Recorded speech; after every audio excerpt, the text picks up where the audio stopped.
Halo semuanya, perkenalkan saya Julian Kristiawan. Perkenalkan, nama saya Aldi Prayogi. Saya Muhammad Afiansa. Saya Agapitus Alfian.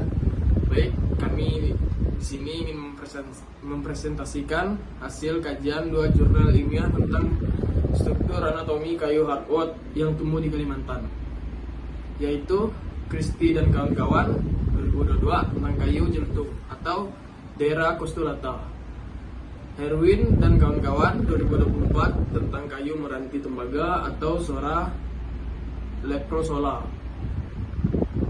Alasan kami memilih jurnal ini karena kedua jenis kayu tersebut memiliki nilai ekonomi yang tinggi dan banyak dimanfaatkan dalam industri kehutanan.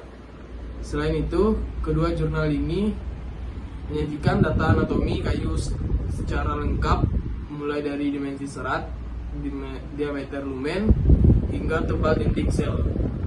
Tujuan kami adalah memahami bagaimana struktur anatomi kayu dapat mempengaruhi kualitas dan pemanfaatannya. Baik, saya akan menjelaskan jurnal anatomi kayu jelutong dari Christie dan kawan-kawan 2022.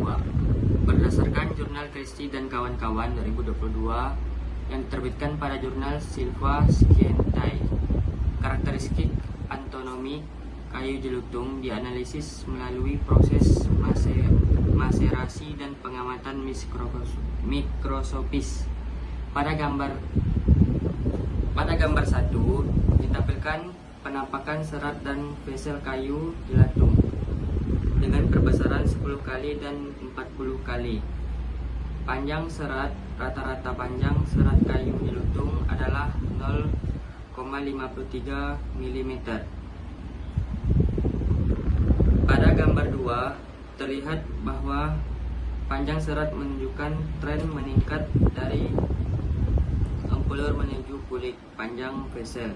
Rata-rata panjang vesel adalah 0,34 mm dengan kisaran variasi 0,002 10,40 mm seperti terlihat pada gambar 3. Diameter serat, rata-rata diameter serat sebesar 11,29 mikrometer termasuk kategori diameter. Sedangkan menurut klasifikasi KASES tahun 1980, hal ini ditunjukkan pada gambar 4. Diameter lumen rata-rata sebesar 8,15 mikrometer dengan pola kenaikan dari ampulur ke kulit seperti pada gambar 5. Tebal dinding sel rata-rata sebesar 1,37 mikrometer. Kesimpulan jelutong berdasarkan tren yang diperoleh dari kayu jelutong berpotensi digunakan sebagai bahan baku alternatif untuk kayu lapis serta pulp dan kertas. Sekian, terima kasih. Baik, saya akan melanjutkan anatomi kayu meranti tembaga menurut Herwin dan kawan-kawan 2024. Berdasarkan jurnal Herwin 2024 pada jurnal Hutan Tropika, penelitian ini membandingkan kayu meranti tembaga dari hutan alam dan tanaman ekstrim. Pada gambar 2 dan 3 ditampilkan struktur anatomi kayu meranti tembaga pada penampakan paradoksal, Samencia dan Hadia. Pada gambar 4, proporsi sel serabut kayu silin berkisaran 51,30 sampai 80,30%, dengan rata-rata 67,91%, sedangkan kayu alam rata-rata 68,50%. Proporsi sel pembuluh pada gambar 5, proporsi sel pembuluh berkisaran 4,33 sampai 18,18% pada kayu silin dan 7,58 sampai 18,83% pada kayu alam. Proporsi sel parenkim pada gambar 6, proporsi parenkim kayu silin rata-rata 8,98%, sedangkan kayu alam 5,19%. Proporsi sel jari-jari pada gambar 7, proporsi jari-jari rata-rata sekitar 11%. Diameter lumen pada gambar 8, diameter lumen berkisaran 16,23 sampai 24,2 mikrometer pada kayu sulin dan 16,23 sampai 22,75 mikrometer pada kayu alam. Diameter serat pada gambar nomor 9.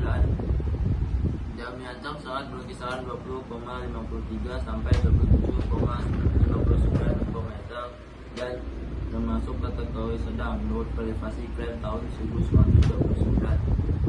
Tebal dinding sel pada gambar 10. Tebal dinding sel berkisaran 1,42 sampai 2,15 mikrometer pada kayu sulin dan 1,63 sampai 1,95 mikrometer pada kayu alam.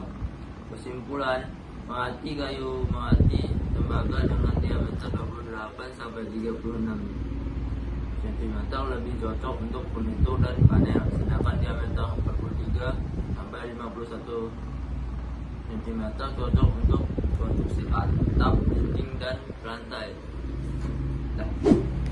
Baik, saya akan membuat perbandingan dan menyimpulkan hasil akhir dari kedua jurnal yang telah dijelaskan oleh Saudara Rabil dan Saudara Aldi.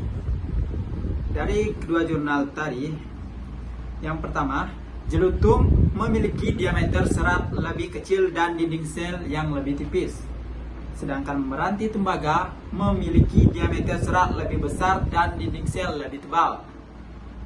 Proporsi serabut meranti cukup tinggi, sehingga mendukung kekuatan kayu.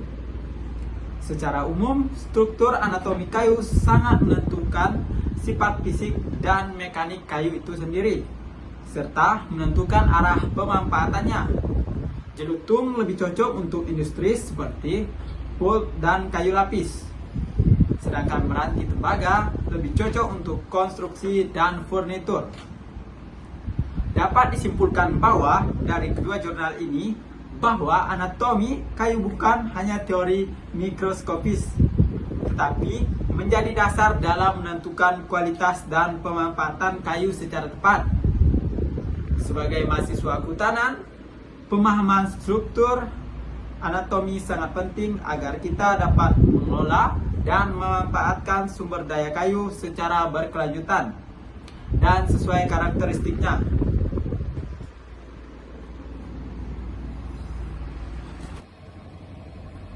Baik, itu saja dari kelompok kami. Mohon maaf jika ada kesalahan kata.